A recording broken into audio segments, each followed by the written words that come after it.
Hello, Mr. Gelbo. I would like to thank you for taking the time out of your busy schedule. I know you're a very busy man. Thank you very much for taking the time to let me interview you. I will not be taking very much of your time, only by around 15 to 20 minutes. I will be answering, well, I'm not answering, sorry, asking only 5 questions of you. And at the end, I will just open the floor, to any extra questions you have for me or anything else. Sound good? Okay.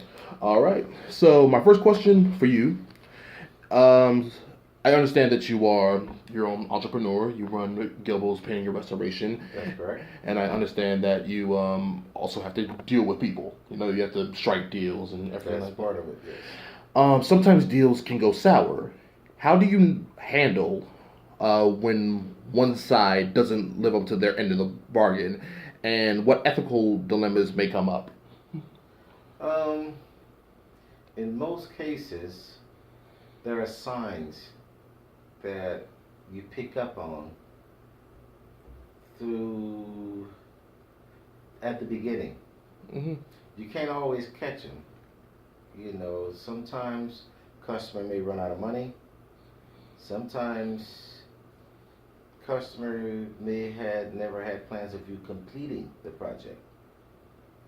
Some people use you to get the hardest part done and then go to someone else to complete the project. Some people plan that beforehand, especially if people have multiple properties. So the best thing you can do is try to write your contract, dotting all your I's, crossing all your T's. Sometimes that works, sometimes it doesn't. It's also a good idea to get the contract notarized. So then it's a legal document. And make sure you have two copies of the contract that you both sign. Um, yeah, very.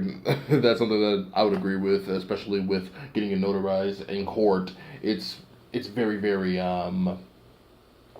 very difficult to really get something said as this is legal, this is binding in court with law. It can be very messy. So great answer. Yeah, I appreciate that.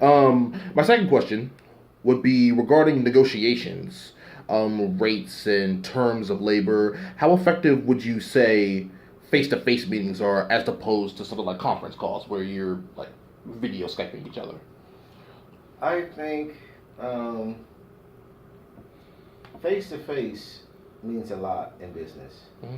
Even though nowadays things are turning to things being done by email.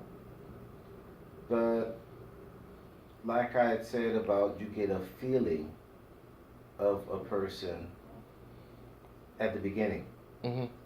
Feeling sometimes comes from facial impressions or um, their movements.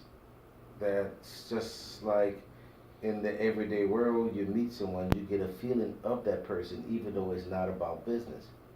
Sometimes you can tell you don't want nothing to do with that person because something's just telling you stay away from them. But on internet or um, email, excuse me, um, that's hard to pick up on. Sometimes people can take up to an hour to write three, four sentences if they want to get it right. But when you're face to face and their answers are quick, and you see that they're also trying to make it easier on you, that's a good sign. Hmm. But if you feel that that person is trying to leave gaps, trying to leave